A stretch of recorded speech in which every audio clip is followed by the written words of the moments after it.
তাদের বলবো যে ওই সন্ত্রাসী দলের দিকে নজর দেন, যারা সন্ত্রাসী দল হিসেবে কানাডা হাইকোর্ট বিএনপিকে সন্ত্রাসী দল হিসেবে ঘোষণা দিয়েছে। হলের একাধিক ক্যান্ডিডেট বলেছে যে ছাত্রলীগের হাইকমান্ড থেকে এরকম নির্দেশনা এসেছে আমি যেন আজকের মধ্যে হল ছেড়ে যাই, কারণ আমি ঢাকা বিশ্ববিদ্যালয়ের যে কোটা সংস্কার আন্দোলন 2024 হচ্ছে এটার সমন্বয় প্যানেলের একজন। এরপরে যারা বলেছে যে একাধিক ক্যান্ডিডেট, আমি তাদেরকে ডেকে নেই এবং তাদেরকে জিজ্ঞাসা করি যে আসলে এরকম কিছু বলেছে কিনা। তারা বলেছে যে হ্যাঁ বলেছে। এজন্য আমি হলে এসে আমার ব্যাগ গুছায় চলে যাচ্ছিলাম, কারণ আমি চাই না এখানে আরেকটা ইস্যু তৈরি হোক।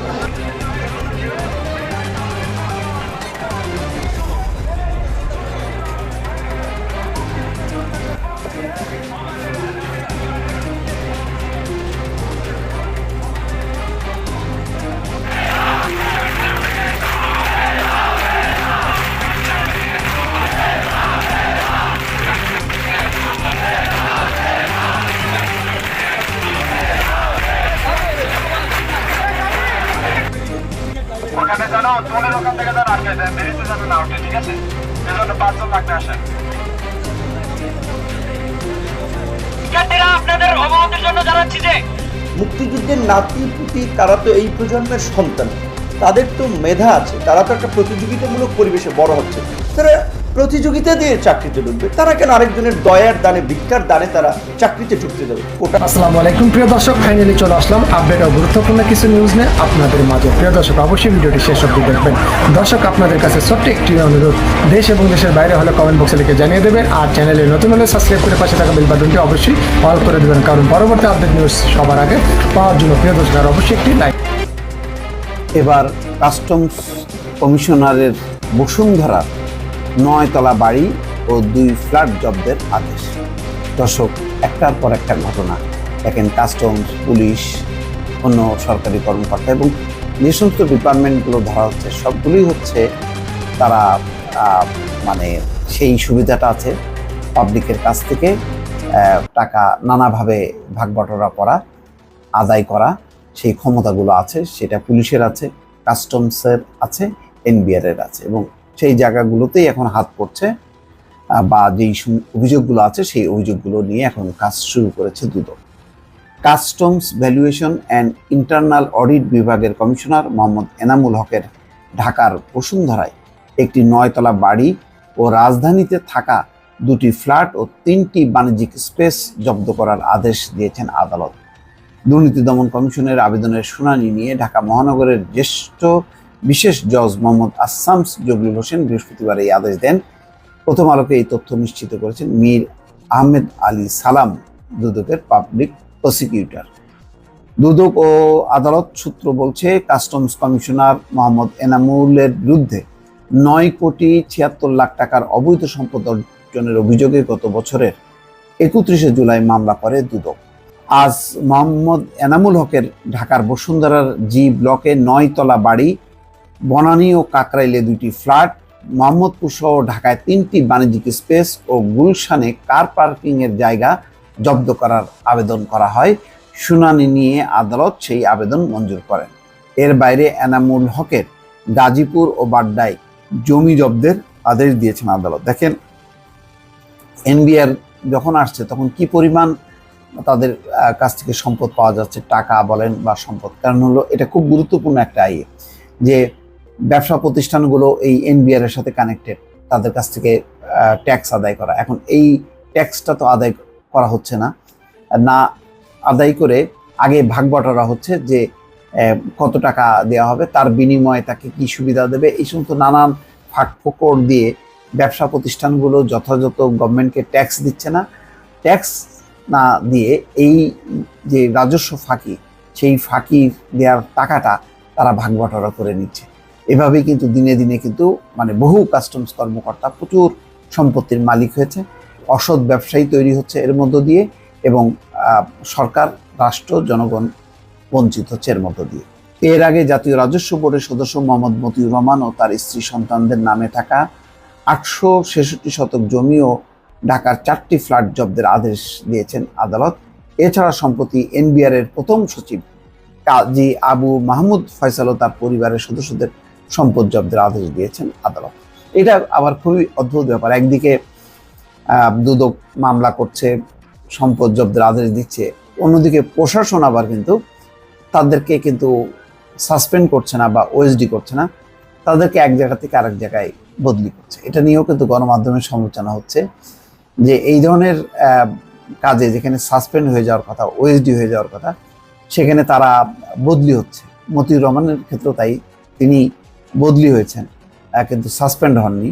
একই অবস্থা এই প্রথম সচিব, তার ক্ষেত্রে। আর যারা মানে রিটায়ারমেন্টে গেছেন তারা হয়তো এখন মানে বিপাকে পড়েছেন, এবং অবস্থা এমন যে কয়েকটা ক্ষেত্রে দেখা যাচ্ছে যে পুরো পরিবার পরিজন, বিশেষ করে স্ত্রী কিন্তু ভিকটিম হচ্ছে এই তাদের কারণে। দর্শক ভালো থাকবেন, আল্লাহ হাফেজ। স্ত্রীকে বুটিক ব্যবসায়ী সাজিয়েও পার পেলেন না সাবেক এএসপি, দুদকের মামলা। যথারীতি মানে এর আগেও যে কয়েকটি ভিডিওতে আপনাদের সঙ্গে কথা বলেছি বা রিপোর্টটা পরিবেশন করেছি, একই কেস।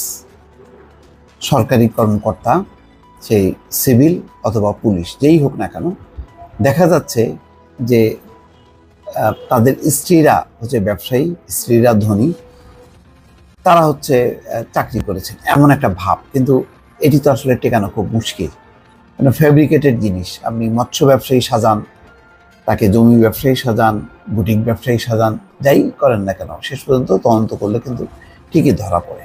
এখানেও সেই ঘটনাই ঘটেছে। চট্টগ্রামে স্ত্রীকে বুটিক ব্যবসায়ী সাজিয়েও পার পেলেন না অবসরপ্রাপ্ত এক কর্মকর্তা। দুঃখজনক হচ্ছে, অবসরে যাওয়ার পর এই কর্মকর্তারা ধরা খাচ্ছেন।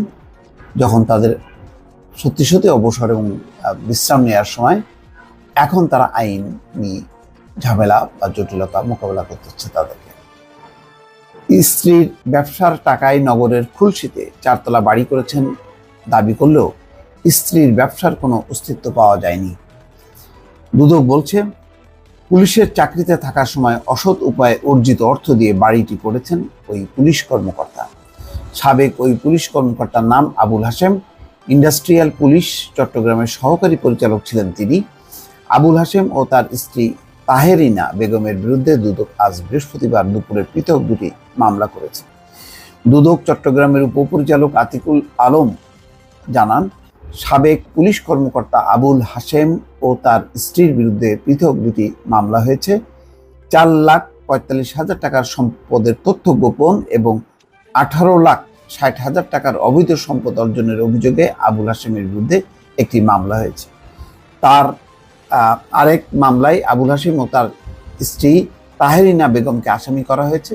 এই মামলায় 6,84,000 টাকার তথ্য গোপন এবং 43,32,000 টাকার অবৈধ সম্পদ অর্জনের অভিযোগ করা হয়েছে এজাহারে।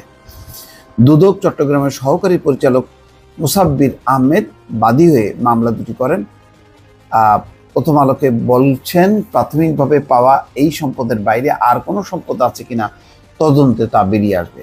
1988 সালে উপপরিদর্শক হিসেবে বাংলাদেশ পুলিশ বাহিনীতে যোগদান করেন রাউজানের আবুল হাশেম।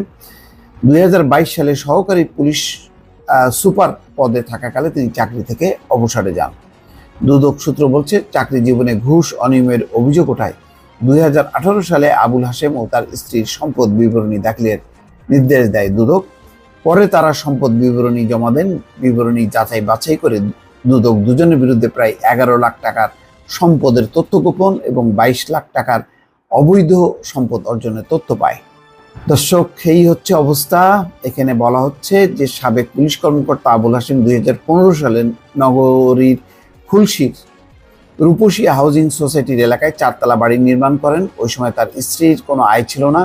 স্ত্রীর আয় দিয়ে বাড়িটি নির্মাণ করিয়েছেন দেখানোর জন্য স্ত্রীকে বুটিক ব্যবসায়ী ও টিউশনি করেছেন বলে দাবি করেন। কিন্তু দুদকের তদন্তে স্ত্রীর বুটিক ব্যবসার কোনো অস্তিত্ব পাওয়া যায়নি। মূলত অসৎ উপায়ে অর্জিত অর্থ দিয়ে হাশেম বাড়িটি নির্মাণ করেন। সুশাসনের জন্য নাগরিক তার সম্পাদক আক্তার কবির চৌধুরী বলছেন, দুর্নীতিবাজরা অবৈধ অর্থ আড়াল রাখতে তার স্বজনের নামে সম্পদ ক্রয় করেন। সাবেক পুলিশ কর্মকর্তা হাশেমও তার ব্যতিক্রম নন। যথাযথভাবে তদন্ত করে এগুলো বের করে আনতে হবে দুদককে, নইলে ঘুষখোর দুর্নীতিবাজরা আরো বেপরোয়া হয়ে যাবে। দর্শক, এই হচ্ছে খবর। আশা করি আরো যদি দুদকের নথিতে বা থলিতে যদি এই পুলিশ কর্মকর্তা হোক বা সিভিল কর্মকর্তা হোক, ওই একই ঘটনা আসবে যে স্ত্রীর নামেই সবকিছু, এবং আসলে এটি মানে লুকোনোর একটা মানে ব্যর্থ চেষ্টা। কেন স্ত্রী যে সম্পদ অর্জন করেছেন তার সোর্স কি, তার সোর্স তো দেখাতে পারবে না কেউ। ভালো থাকবেন, আল্লাহ হাফেজ।